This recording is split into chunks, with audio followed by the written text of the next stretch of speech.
الحمد لله نحمده ونستعينه ونؤمن به ونتوكل عليه ونعوذ بالله من شرور أنفسنا وسيئات أعمالنا من يهده الله فلا مضل له ومن يضلل فلا هادي له وأشهد أن لا إله إلا الله وحده لا شريك له وأشهد أن محمدا عبده ورسوله أرسله بالهدى ودين الحق ليظهره على الدين كله ولو كره المشركون اللهم صل على محمد وعلى آل محمد كما صليت على إبراهيم وعلى آل إبراهيم إنك حميد مجيد اللهم بارك على محمد وعلى آل محمد كما باركت على إبراهيم وعلى آل إبراهيم إنك حميد مجيد أما بعد فإن خير الكلام كلام الله وخير الحديث كتاب الله وخير الهدي هدي محمد صلى الله عليه وسلم وشر الأمور محدثاتها وكل محدثة بدعة وكل بدعة ضلالة وكل ضلالة في النار أعوذ بالله السميع العليم من الشيطان الرجيم يا أيها الذين آمنوا اتقوا الله حق تقاته ولا تموتن إلا وأنتم مسلمون يا أيها الذين آمنوا اتقوا الله وقولوا قولا سديدا يصلح لكم أعمالكم ويغفر لكم ذنوبكم ومن يطع الله ورسوله فقد فاز فوزا عظيما يا أيها الناس اتقوا ربكم الذي خلقكم من نفس واحدة وخلق منها زوجها وبث منهما رجالا كثيرا ونساء واتقوا الله الذي تساءلون به والأرحام إن الله كان عليكم رقيبا بسم الله الرحمن الرحيم أوعجبتم أن جاءكم ذكر من ربكم على رجل منكم لينذركم ولتتقوا ولعلكم ترحمون സ്നേഹാദരണീയരായ വിശ്വാസിനികളെ, പ്രിയങ്കരായ സഹോദരങ്ങളെ, അല്ലാഹു സുബ്ഹാനഹു വ തആലയുടെ വിധിവിലക്കുകൾക്ക് ജീവിതത്തിൽ അങ്ങോളം ഇങ്ങോളം സൂക്ഷ്മതയോടെ, ഭയപ്പാടോടെ, വിനയത്തോടെ വഴിപ്പെടാനും മുഹമ്മദ് മുസ്തഫ സല്ലല്ലാഹു അലൈഹി വസല്ലമയെ, അവിടുത്തെ ചര്യകളെ ആദരവോടെ, സ്നേഹത്തോടെ ജീവിതത്തിൽ പാലിച്ചുകൊണ്ട് മുത്തഖികളായി ജീവിക്കാനും മരിക്കാനും ജീവിതത്തിൻ്റെ സർവ സമയങ്ങളിലും സന്ദർഭങ്ങളിലും ജാഗ്രത കാണിക്കുകയും അതോടൊപ്പം നിരന്തരം ആത്മാർത്ഥമായി പ്രാർത്ഥിച്ചു കൊണ്ടിരിക്കുകയും ചെയ്യുക. അള്ളാഹു നമ്മളെ അവൻ്റെ ഇഷ്ടദാസന്മാരിൽ ഉൾപ്പെടുത്തുമാറാവട്ടെ. പ്രിയപ്പെട്ടവരെ, പരിശുദ്ധ ഖുർആനിൽ സൂറത്ത് അൽ ബഖറയുടെ 246 മുതൽ 251 വരെയുള്ള ആയത്തുകളിലായി അല്ലാഹു സുബ്ഹാനഹു വ തആല ഒരു പ്രത്യേക സംഭവം എടുത്തുദ്ധരിക്കുന്നുണ്ട്. ഒരുപാട് കാര്യങ്ങൾ നമുക്ക് ചിന്തിക്കാനും തിരിച്ചറിവുണ്ടാവാനുമൊക്കെ ഉപകാരപ്രദമാണ് എന്ന് തോന്നിയതിനാൽ അക്കാര്യം നമ്മളൊന്ന് പരിശോധിക്കുകയാണ്. മൂസ അലൈഹിസ്സലാത്തു വസ്സലാമയുടെ വഫാത്തിന് ശേഷം പ്രതാപത്തിൻ്റെ പരകോടിയിലായിരുന്ന ബനൂ ഇസ്രായേലികൾ അവരുടെ അധാർമികതയും തൗഹീദിൽ നിന്ന് അകന്നുപോയതും നിമിത്തമായി അധപ്പതനത്തിൻ്റെ ആഴങ്ങളിലേക്ക് എത്തിപ്പെട്ടു. തൗറാത്ത് കൈവിട്ടതിൻ്റെ ഫലമായിട്ട് അവർക്ക് നേരിട്ട ആ അപജയം കാലങ്ങളായി കൂടിക്കൂടി വരുന്നതിനിടയിൽ അവരെ അടക്കി ഭരിച്ചിരുന്ന അക്കാലത്തെ ഒരു രാജാവ് ജാലൂത്ത് തൗറാത്തും അത് ഉൾക്കൊള്ളുന്ന പെട്ടിയും ബനൂ ഇസ്രായേലിൽ നിന്ന് കവർന്നു കൊണ്ടുപോയി. പിന്നെയും കുറെ കാലങ്ങൾ കഴിഞ്ഞപ്പോൾ അവർക്ക് തോന്നി, ഞങ്ങളുടെ ഈ നാശത്തിനും തകർച്ചയ്ക്കും അധപ്പതനത്തിനുമൊക്കെ കാരണം ഞങ്ങൾക്കൊരു നേതാവില്ലാത്തത് കൊണ്ടാണ്, ഒരു രാജാവില്ലാത്തത് കൊണ്ടാണ്. ആ രാജാവിൻ്റെ നേതൃത്വത്തിൽ കളഞ്ഞുപോയ നഷ്ടപ്പെട്ട കൊള്ളയടിക്കപ്പെട്ട തൗറാത്തും അത് ഉൾക്കൊള്ളുന്ന താബൂത്തും പെട്ടിയും തിരിച്ചു കിട്ടിയാലല്ലാതെ ഞങ്ങളുടെ നഷ്ടപ്രതാപം വീണ്ടെടുക്കാൻ കഴിയില്ല. ബനൂ ഇസ്രായേൽ എക്കാലവും യാക്കൂബ് അലൈഹിസ്സലാം മുതൽ ഈസാ അലൈഹിസ്സലാം വരെ പ്രവാചകന്മാരാൽ മാത്രം നയിക്കപ്പെട്ടവരാണ്. ഖുർആനിൽ പേര് വന്നവരല്ലാത്തവരുമായ പ്രവാചകന്മാർ അവർക്കിടയിലുണ്ടായിരുന്നു. അക്കൂട്ടത്തിൽ ശമഊൻ എന്നും ശംവീൽ എന്നുമൊക്കെ പറയപ്പെടുന്ന ഒരു പ്രവാചകനായിരുന്നു അക്കാലത്ത് അവരുടെ ഇടയിൽ ജീവിച്ചിരുന്നത്. അവർ അദ്ദേഹത്തോട് പറഞ്ഞു, അലം തറ ഇലൽ മലഇ മിൻ ബനി ഇസ്രായീല മിൻ ബഅദി മൂസ ഇദ് ഖാലൂ ലിനബിയ്യിൻ ലഹു മുബഅസ് ലനാ മലിക്കൻ നുഖാത്തിൽ ഫീ സബീലില്ലാഹ്. അള്ളാഹ്ക്കു വേണ്ടി ഒരു ധർമ്മസമരം നടത്താതെ നമുക്ക് നമ്മുടെ നഷ്ടപ്പെട്ട പ്രതാപവും തൗറാത്തും പെട്ടിയും തിരിച്ചു കിട്ടുകയില്ല. അങ്ങനെ ഒരു പരിപാടി, അങ്ങനെ ഒരു ധർമ്മസമരം നടത്തണമെങ്കിൽ ഞങ്ങൾക്കൊരു രാജാവ് വേണമല്ലോ, ഒരു നേതാവ് വേണമല്ലോ. അതുകൊണ്ട് ഇജഅൽ ലനാ മലിക്കൻ, ഞങ്ങൾക്കൊരു രാജാവിനെ നിശ്ചയിക്കണം. അവരുടെ ദുസ്വഭാവം നല്ല ബോധ്യമുണ്ടായിരുന്ന നബി ഉടനടി തിരിച്ചു ചോദിച്ചു, ഹൽ അസൈതും ഇൻ കുതിബ അലൈക്കുമുൽ ഖിതാലു അല്ലാ തുഖാത്തിലു.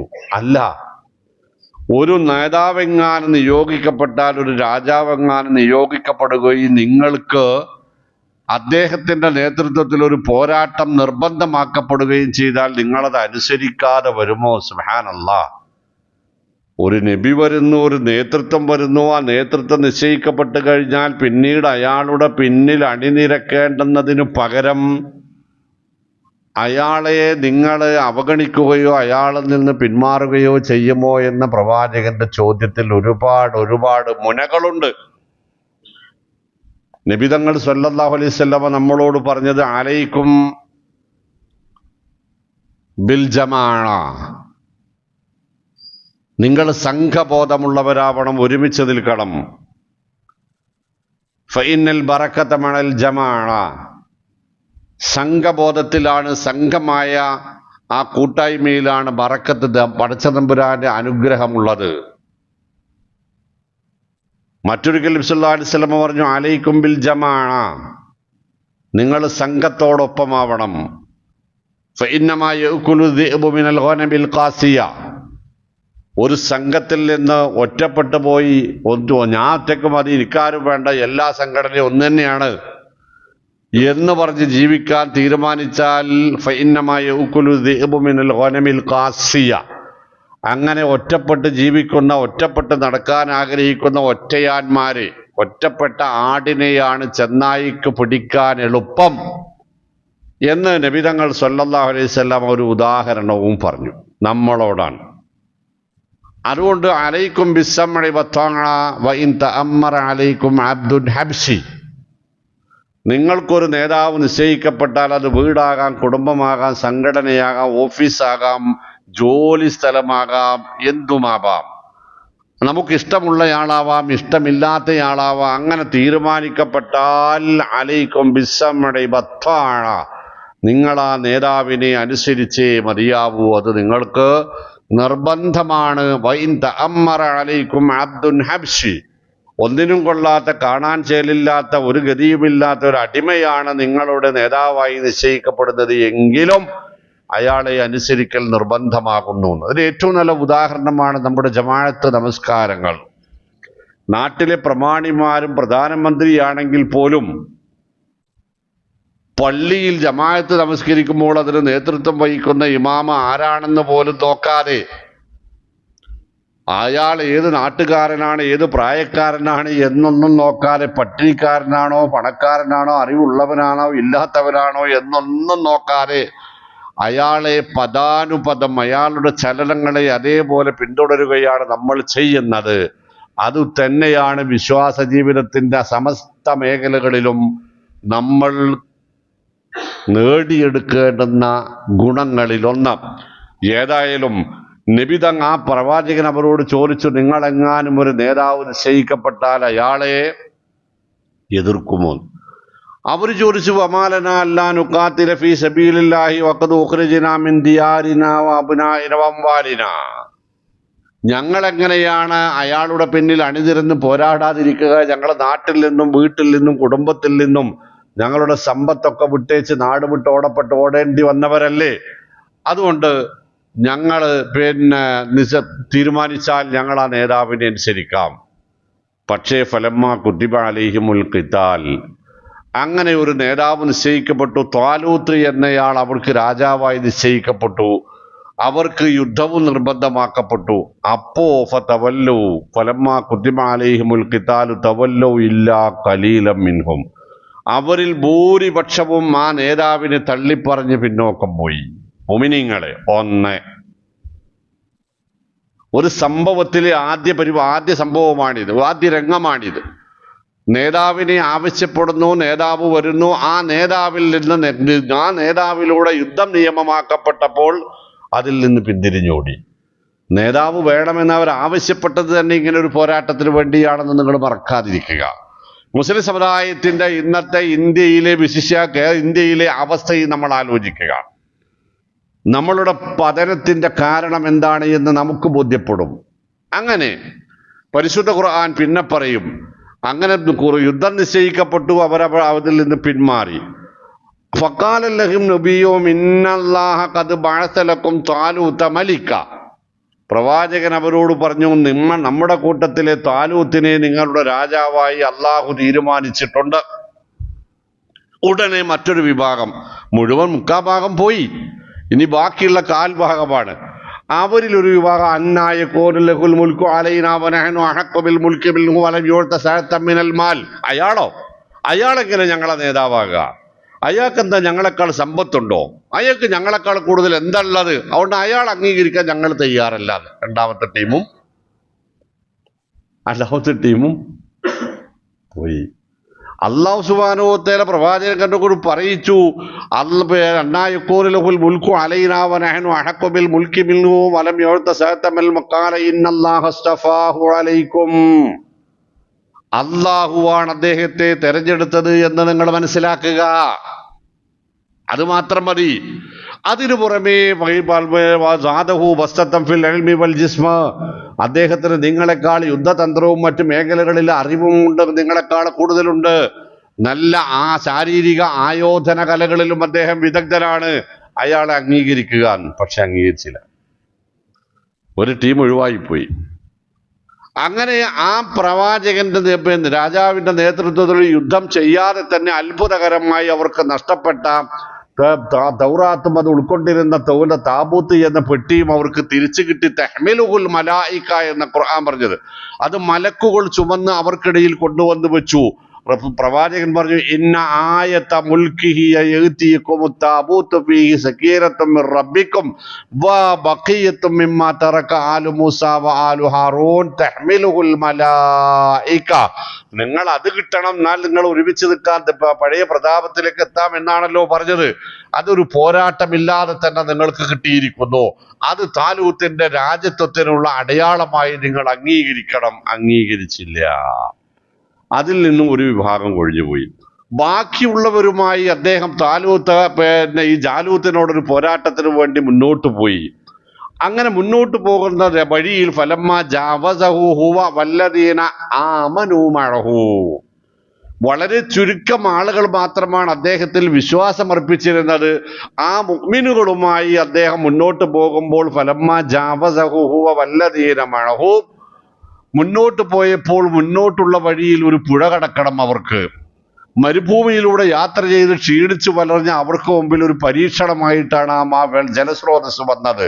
അപ്പൊ ഈ രാജാവ് പറഞ്ഞു, ഇതിൽ നിന്ന് നിങ്ങൾ ആരും വെള്ളം കുടിക്കരുത്, ഇതിൽ നിന്ന് ആരും വെള്ളം കുടിക്കരുത്. ഫമൻ ശരിബ മിൻഹു ഫലൈസ മിന്നി, ഇതിൽ നിന്ന് വെള്ളം കുടിക്കുന്നവർക്ക് എൻ്റെ കൂടെ പോരാനുള്ള അർഹതയുണ്ടാവില്ല, അതുകൊണ്ട് ആ ദാഹം സഹിക്കണം. അപ്പൊ അവർ തയ്യാറായി. പക്ഷേ അവിടെ അള്ളാഹുവിന്റെ നേരിയ ഒരു പരീക്ഷണം കൂടി വന്നു. വേണ്ടവർക്ക് ഒരു കവിൾ കുടിക്കാം. സുബ്ഹാനല്ലാഹ്. ആ ചെറിയൊരു അനുവാദം നല്ലോണം ആലോചിച്ചോളൂ മോമിനീങ്ങൾ.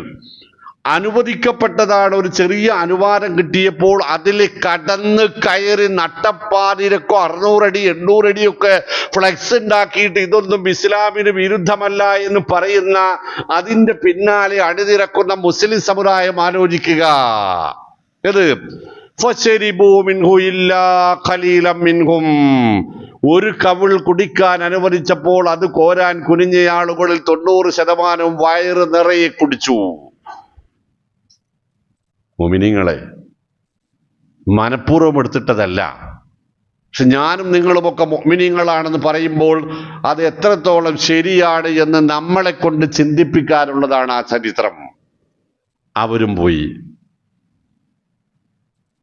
യുദ്ധം നിയമമാക്കപ്പെട്ടപ്പോൾ ഒരു വിഭാഗം പോയി, നേതാവ് അത് പോരാന്ന് പറഞ്ഞിട്ട് അടുത്ത വിഭാഗം പോയി, മൂന്നാമത്തെ വിഭാഗം ഈ വെള്ളം കുടിച്ച ആ പരീക്ഷണത്തിലും പരാജയപ്പെട്ടു.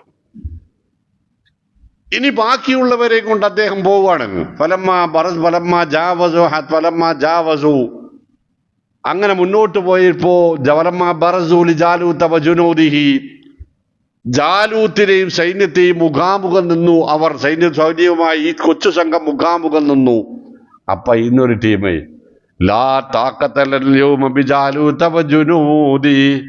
പടച്ചോനെ, ഇമ്മാതിരി ഒരു സൈന്യത്തോട് നമ്മളെങ്ങനെ പോരാടും, അതുകൊണ്ട് ഞങ്ങളില്ലോ എന്ന് പറഞ്ഞ് ഒരു വിഭാഗം കൂടെ പിന്നെയും പോയി. ഒരു സമുദായത്തിന്റെ തകർച്ച വരുന്ന വഴി നോക്കാൻ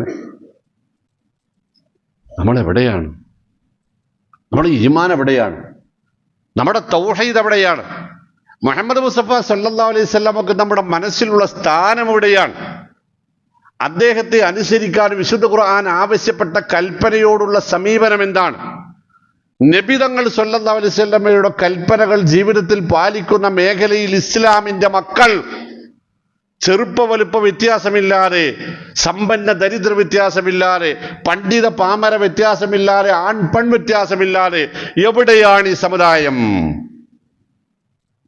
ഒരു പഴുത് കിട്ടിയാൽ ആ പഴുതുപയോഗപ്പെടുത്തി അതിനെ ദുരുപയോഗം ചെയ്യാനല്ലാതെ, ആ പഴുത് ഒരു പരീക്ഷണമാണെന്ന് തിരിച്ചറിഞ്ഞ് അതിനോട് അടുക്കാതിരിക്കാൻ ശ്രമിക്കുന്നവർ എത്ര പേരുണ്ട് ഈ സമുദായത്തിൽ? അങ്ങനെ 100 പേരുണ്ടായിരുന്നു എന്ന് സങ്കല്പിച്ചാൽ 80 പേരും 4 കാരണങ്ങളാൽ പിരിഞ്ഞുപോയി. ഇനി മഹാസൈന്യത്തിന്റെ മുമ്പിൽ 5-1 ആളുകൾ മാത്രമാണുള്ളത്. അവർക്കൊരു പ്രത്യേകത അല്ലാഹു പറഞ്ഞെന്തറിയോ? ഖാലല്ലദീന യളുന്നൂന അന്നഹും മുലാഖുല്ലാഹ്, അല്ലാഹുവിനെ കാണേണ്ടി വരുമെന്ന് ഉറപ്പുണ്ടായിരുന്ന ആളുകൾ. നമുക്കില്ലാതെ പോകുന്നത് എന്താണ്? ആ ഉറപ്പാണ്. പ്രിയപ്പെട്ടവരെ, ആനക്കയം കഴിഞ്ഞിട്ട് വിളിക്കുകയാണ് നമ്മുടെ സുഹൃത്തെ, ഇവിടെ പള്ളിയിൽ ഉണ്ടാവുന്ന ഒരാള്, നമ്മുടെ സലാം സാഹിബ്, ജ്യേഷ്ഠന് കുറച്ച് അസുഖമാണ്, നിങ്ങളൊന്നും കാണാൻ വരുമോ? ഇപ്പോ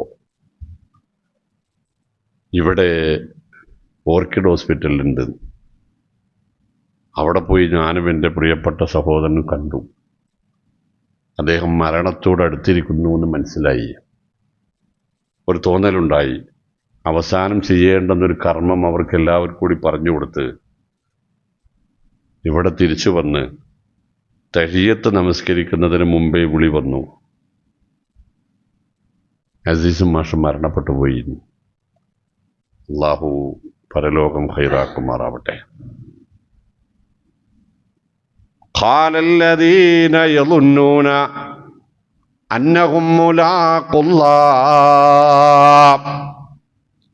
നിന്ന നിൽപ്പിൽ മരിച്ചു വീഴേണ്ടി വരും. തൊട്ടു താഴെ പടച്ച തമ്പുരാന്റെ കാവൽ മാലാഖമാർ ചോദ്യവുമായി കാത്തിരിക്കുന്നുണ്ട്. അള്ളാഹുവിനെ മുഖാമുഖം നേരിടേണ്ടി വരും.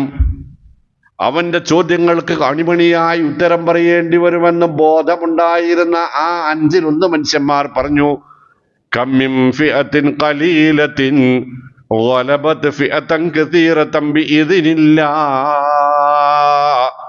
വല്ലാഹു മഅസ്സാബിരീൻ.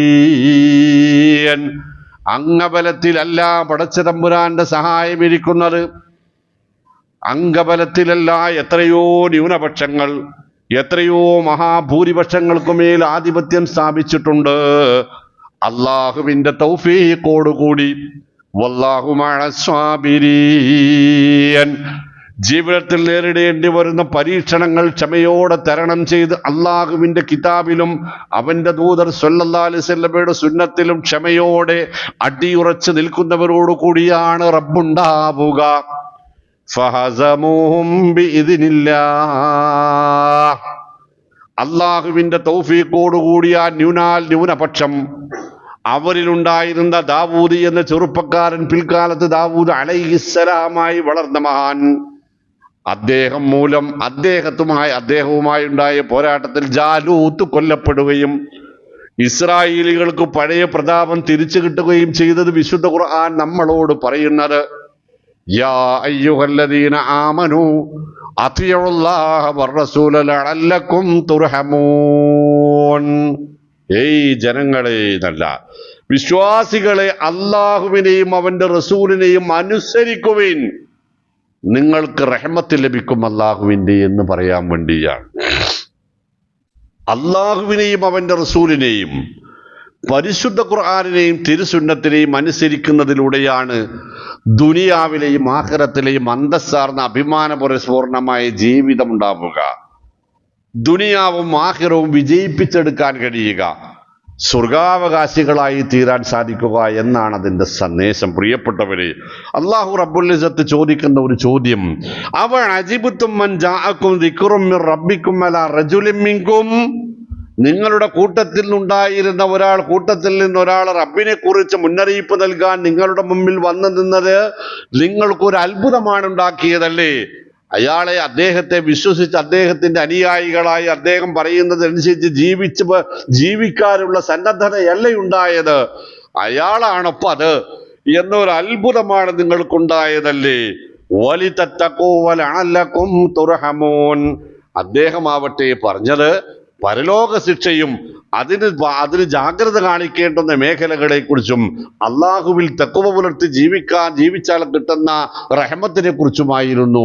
ആ റഹ്മത്ത് അംഗീകരിക്കാൻ, ആ തഖ്വ അംഗീകരിക്കാൻ, ആ മുന്നറിയിപ്പുകൾ കേൾക്കുന്നതിന് പകരം നിങ്ങളൊരു അത്ഭുതമായി, ഒരു ആശ്ചര്യമായി കണ്ടതിനെ തള്ളിക്കളയുകയാണ് ചെയ്തതല്ലേ? പ്രിയപ്പെട്ടവരെ, പരിശുദ്ധ ഖുർആനിന്റെ ഓരോ സംഭവങ്ങളും, വിശുദ്ധ ഖുർആനിലെ ഓരോ സന്ദർഭങ്ങളും അതേ അർത്ഥത്തിൽ നമുക്ക് ഉൾക്കൊള്ളാൻ സാധിച്ചാൽ അവിടെയാണ് ജീവിതത്തിൽ നമുക്ക് വിജയമുണ്ടാവുക. ആ സന്ദർഭങ്ങളിൽ നിന്ന്, സംഭവങ്ങളിൽ നിന്ന് ഗുണപാഠം ഉൾക്കൊള്ളാൻ നമുക്ക് സാധിക്കുന്നതിലൂടെയാണ് യഥാർത്ഥത്തിൽ അള്ളാഹുവിന്റെ ഇഷ്ടത്തിലേക്ക് നടന്നെടുക്കാനുള്ള തോന്നൽ, മാനസികമായ ഒരു മാറ്റമുണ്ടാവുക. അത്തരം മാറ്റത്തിൽ നിന്നാണ് നമ്മളിൽ ഈമാനും ഇഖ്ലാസും തഖ്വയും നിറയുക.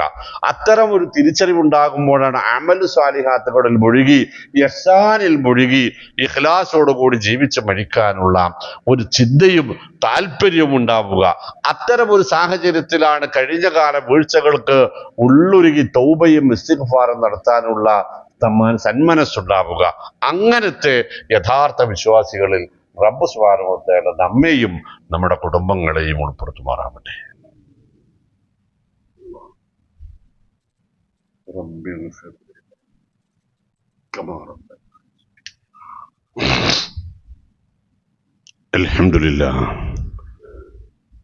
അൽഹംദുലില്ലാഹിൽ വാഹിദിൽ ഖഹാർ അൽ-അസീസുൽ ഗഫാർ അൽ-മുതകബ്ബിറുൽ ജബ്ബാർ ലഹുൽ കിതാബു ഇലൈഹിൽ ഇയാബ് വഅലൈഹിൽ ഹിസാബ്. اللهم صل وسلم وبارك على نبيك وحبيبك وصفيك وشفيعنا محمد وعلى آله وصحابه أجمعين. أما بعد أيها الإخوان اتقوا الله وكونوا عباد الله. സർവാദരണീയരായ സഹോദരങ്ങളെ, പ്രിയപ്പെട്ട വിശ്വാസിനികളെ, അള്ളാഹുവിൽ തഖ്വയുള്ളവരാവാൻ, വിശുദ്ധ ഖുർആനിന്റെ സന്ദേശങ്ങളെ കൃത്യമായി മനസ്സിലാക്കിയ ജീവിതത്തിൽ പാലിക്കാൻ മുത്തക്കികളായി ജീവിക്കാനും മരിക്കാനും സർവ്വസമയങ്ങളിലും സന്ദർഭങ്ങളിലും ഓർത്തിരിക്കുകയും ജാഗ്രത കാണിക്കുകയും ചെയ്യണമെന്ന് എന്നെയും നിങ്ങളെയും വസിയത്ത് ചെയ്യുകയാണ്, ഓർമ്മപ്പെടുത്തുകയാണ്. പ്രിയപ്പെട്ടവരെ, വിശുദ്ധ ഖുർആനിൻ്റെ പഠനത്തിന് റസൂലുള്ളാഹി സ്വല്ലല്ലാഹു അലൈഹി വസല്ലം തങ്ങളുടെ ജീവിതത്തെ കൃത്യമായി മനസ്സിലാക്കാൻ വിഷയാധിഷ്ഠിതമായി കാര്യങ്ങൾ പഠിക്കുകയല്ലാതെ മറ്റു മാർഗങ്ങളില്ല. കേട്ടുകേൾവിയുടെ അടിസ്ഥാനത്തിലും പാരമ്പര്യ സിദ്ധമായ വിശ്വാസങ്ങളുടെ അടിസ്ഥാനത്തിലുമല്ല നമ്മൾ നമ്മളുടെ വിശ്വാസ ജീവിതം നയിക്കേണ്ടത്. വിശ്വാസ ജീവിതത്തിൻ്റെ സമസ്ത മേഖലകളെയും വിശുദ്ധ ഖുർആനും തിരുസുന്നത്തും ചൂഴ്ന്നു നിൽക്കണം. അതിനെന്താണ് ലളിതമായ മാർഗമെന്ന ചോദ്യത്തിന് ഉത്തരം എന്താണ്? ഖുർആൻ പഠിക്കുക എന്നത് തന്നെ. അതൊരു അലങ്കാരത്തിനു വേണ്ടി ആയിക്കൂടാ. നമ്മുടെ അലമാരകളിൽ കൊണ്ടുപോയി വെച്ച ഖുർആൻ പരിഭാഷകൾ ഒരു അലങ്കാരത്തിനു വേണ്ടി ആയിക്കൂടാ. നമ്മുടെ മൊബൈലുകളിൽ ഡൗൺലോഡ് ചെയ്യപ്പെട്ട സോഫ്റ്റ്വെയറുകൾ, മൊബൈൽ ആപ്പുകൾ, ഖുർആനികമായ മതപരമായ ആപ്പുകൾ അതിലുണ്ട് എന്ന് പറയാൻ വേണ്ടി ആയിക്കൂടാ. അവയെല്ലാം നമ്മൾ ഉപയോഗപ്പെടുത്തുന്നതോടൊപ്പം ആധികാരിക പണ്ഡിതന്മാരുടെ വിഷയാധിഷ്ഠിതമായ ലേഖന എഴുത്തുകളും വോയിസുകളും കൃത്യമായി കേൾക്കുകയും കൂടി ചെയ്യേണ്ടതുണ്ട്. ഇതിലേറ്റവും ഗുണപ്രദമായ ഒരു സംഗതി, വാങ്ങുന്നവന് ഉപയോഗപ്പെട്ടിട്ടില്ലെങ്കിലും വാങ്ങുന്നവൻ്റെ കുടുംബത്തിലെ സഹോദരിമാർക്കും മറ്റുള്ളവർക്കും ഉപകാരപ്പെടാവുന്ന രൂപത്തിലുള്ള ഒരു ഒരു ഒരു പ്രവർത്തനം കേരള ഖുദ്വത്തുൽ മുജാഹിദീൻ അതിൻ്റെ ആരംഭകാലം മുതൽ തന്നെ നടപ്പിൽ വരുത്തുന്നുണ്ട്. അൽമനാർ മാസിക 12 പ്രതികൾക്ക് ഒരു വർഷത്തിൽ 200 രൂപയാണ് മുടക്കേണ്ടത്. ഞാൻ ഉൾപ്പെടെയുള്ളവർ അതിൽ ലേഖനങ്ങൾ എഴുതാറുണ്ട്. വലിയ ബിരുദം വന്ന പണ്ഡിതന്മാരുടെ ലേഖനങ്ങളാണ് അതിലുണ്ടാവുക.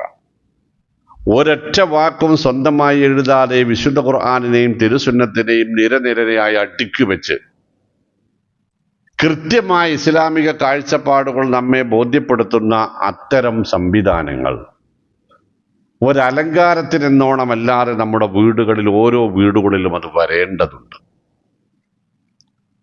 അത് ഞാൻ ഈ സംഘടനയുടെ ആളാണ്, അതുകൊണ്ടൊന്നും ചേർത്തിട്ടില്ലെങ്കിൽ കുഴപ്പമാണ്, അതൊരു മോശക്കേടാണ്, സംഘടനാ സെക്രട്ടറി, പള്ളി കമ്മിറ്റി അല്ലെങ്കിൽ ഖത്തീബ് ചീത്ത പറയും, ചൂടാകും, അവഗണിക്കും എന്ന ചിന്തയിൽ നിന്ന് അതെൻ്റെ വീട്ടിലുണ്ടാവണം. എനിക്ക് സൗകര്യം കിട്ടുമ്പോഴും എൻ്റെ ഭാര്യയ്ക്കും മാതാവ്, എൻ്റെ ഉമ്മയ്ക്കും പെങ്ങന്മാർക്കും എൻ്റെ കുടുംബത്തിലെ മറ്റുള്ളവർക്കും അയൽപ്പക്കക്കാർക്കും ഒക്കെ അത് വായിക്കാൻ കഴിയണം.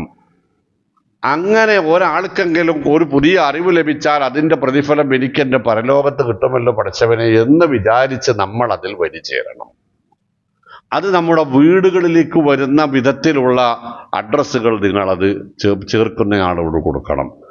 ഇന്നും ഇൻഷാ അല്ലാഹ് അടുത്ത വെള്ളിയാഴ്ചയിൽ നമ്മൾ അതിനുള്ള ഒരു കൗണ്ടർ പള്ളിയിൽ ഏർപ്പെടുത്തും. 200 രൂപ കൊടുത്ത് നിങ്ങൾ നിങ്ങളുടെ വീട്ടിലേക്കുള്ള പോസ്റ്റൽ അഡ്രസ്സ് കൊടുത്താൽ ഇൻഷാ അല്ലാഹ് അത് അടുത്ത ഒരു വർഷം 12 പ്രതികൾ നിങ്ങളുടെ വീട്ടിലെത്തും. വീണ്ടും ഞാനത് പറയും, ഞാനൊരു സംഘടനാ പ്രചാരകനല്ല. സംഘടനാ സംവിധാനങ്ങളുടെ ആനുകാലികങ്ങളുടെ പ്രചാരണം അല്ല എൻ്റെ ഉത്തരവാദിത്തം.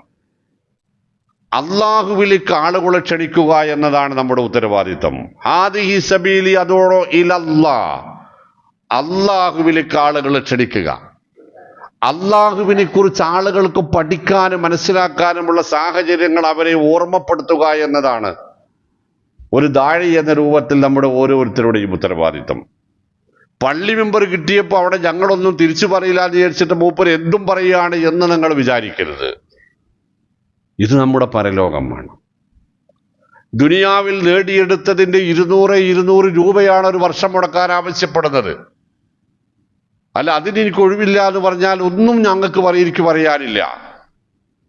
ആ ഒരു കോട്ടം നാളെ പരലോകത്ത് നമുക്കൊരു ന്യൂനതയായി മാറാതിരിക്കട്ടെ എന്നതുകൊണ്ടാണ്.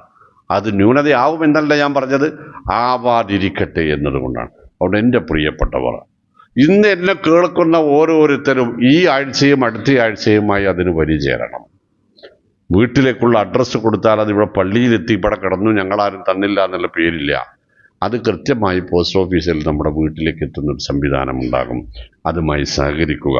ഒരു ദഅ്വ സംഘടന വിജയിക്കാനോ അൽമനാർ കൂടുതൽ പെൺപേര് കോപ്പികൾ പോയിട്ട് അതെന്തെങ്കിലും റെക്കോർഡിലേക്ക് സർക്കുലേഷൻ റെക്കോർഡ് സ്ഥാപിക്കാനോ അല്ല. ഒരു തൗഹീദ് പഠിക്കാൻ, സുന്നത്ത് പഠിക്കാൻ, റിസാലത്ത് പഠിക്കാൻ, ആഖിറത്ത് പഠിക്കാനുള്ള ലളിതമായൊരു മാർഗം ഒത്തുകിട്ടുമ്പോൾ അത് നിങ്ങളെ അറിയിക്കുക, അതുമായി നമ്മൾ സഹകരിക്കുക എന്നതാണ് നമ്മുടെ ഉദ്ദേശം. അത് അല്ലാഹു കബൂലാക്കുമാറാവട്ടെ. അള്ളാഹുവിൻ്റെ ദീനിനെ ശരിയാവണ്ണം മനസ്സിലാക്കാൻ, പരിശുദ്ധ ഖുർആനെയും തിരുസുന്നത്തിനെയും അക്ഷരത്തിലും അർത്ഥത്തിലും അനുസരിക്കാൻ, വ്യക്തിപരമായ ജീവിതത്തിനപ്പുറം ഇസ്ലാമികമായൊരു വ്യക്തിത്വം നമുക്കുണ്ടായിരിക്കണമെന്ന് കൃത്യമായ തിരിച്ചറിവുണ്ടാവാൻ, ബനൂ ഇസ്രായേലിൽ സംഭവിച്ച ദുരന്തങ്ങളെ റബ്ബുൽ ഇസ്സത്ത് നമുക്ക് പഠിപ്പിച്ചത് അത്തരം ഒരു ദുരന്തം ഈ സമുദായത്തിൽ ഉണ്ടാവാതിരിക്കണം എന്നതുകൊണ്ടാണ് എന്ന ഉൾക്കാഴ്ച ഉണ്ടാവാൻ, ഈമാനുള്ളവരായി, തഖ്വയുള്ളവരായി, തൗഹീദുള്ളവരായി, സുന്നത്തുള്ളവരായി, ദീനുള്ളവരായി ജീവിക്കാനും മരിക്കാനും അല്ലാഹു രാജതമ്പുരാൻ നമുക്ക് ഏവർക്കും തൗഫീഖ് നൽകുമാറാവട്ടെ. നമ്മളിൽ നിന്ന് മരണപ്പെട്ടു പോയ സത്യവിശ്വാസികളായ എല്ലാ പ്രിയപ്പെട്ടവർക്കും, മാതാപിതാക്കൾക്കും, മക്കൾക്ക്, ഇണകൾക്കും, സഹോദരങ്ങൾക്കും ഉൾപ്പെടെ അർഹമുർ റഹീമീനായ തമ്പുരാനെ നീയല്ലാതെ മാപ്പാക്കുന്നവരില്ല. അവരുടെ എല്ലാ വീഴ്ചകളും മാപ്പാക്കി കൊടുക്കണമേ റഹ്മാനെ. നിന്റെ കരുണയല്ലാതെ ഒന്നും ഒരു രക്ഷയുമില്ലാത്ത ബർസഖിയായ ലോകത്ത് അവർക്ക് നിന്റെ കാരുണ്യം വർഷിക്കണമേ റഹ്മാനെ. ജന്നാത്തുൽ ഫിർദൗസിന്റെ ഉന്നതങ്ങളിൽ ഞങ്ങളെയും അവരെയും ഒരുമിപ്പിക്കണമേ റഹ്മാനെ.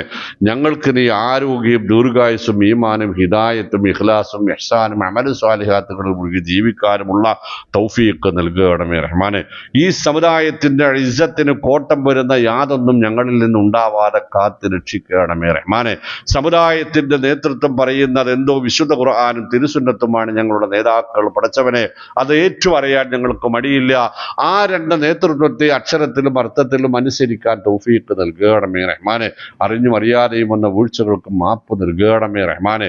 അത്തരം വീഴ്ചകളെ പരിഹരിക്കുന്ന രൂപത്തിൽ സൽക്കർമ്മികളായി ജീവിക്കാൻ തൗഫീഖ് നൽകണമേ റഹ്മാനെ. ഞങ്ങളുടെ ചെറുതും വലുതുമായ രോഗങ്ങൾ ശിഫയാക്കണമേ റഹ്മാനെ. ശാരീരികവും മാനസികവും സാമ്പത്തികവുമായി ഞങ്ങൾ അനുഭവിക്കുന്ന പ്രയാസങ്ങൾ നീക്കിത്തരയണമേ റഹ്മാനെ. അല്ലാഹുമ്മ ഗ്ഫിർ ലിൽ മുഅ്മിനീന വൽ മുഅ്മിനാത്ത് വൽ മുസ്ലിമീന വൽ മുസ്ലിമാത്ത് അൽ അഹ്യാഇ മിൻഹും വൽ അംവാത്ത് ഇന്നക മുജീബുദ് ദഅവാതി വയാ ഖാദിയൽ ഹജാത്ത്. അല്ലാഹുമ്മ റബ്ബന ആതിനാ ഫിദ് ദുനിയ ഹസന വഫിൽ ആഖിറതി ഹസനത വഖിനാ അദാബൻ നാർ. അല്ലാഹുമ്മ അജ്രിനാ വഅജ്രി വാലിദീനാ വഅഹ്ലീനാ മിനൻ നാർ. അല്ലാഹുമ്മ അഇസ്സൽ ഇസ്ലാമ വൽ മുസ്ലിമീൻ. അല്ലാഹുമ്മ ربنا تقبل منا إنك أنت السميع العليم وتب علينا إنك أنت التواب الرحيم واغفر لنا ذنوبنا وخطايانا يا غافر المذنبين. توفنا مسلمين والحقنا بالصالحين وصلى الله وسلم على نبينا محمد.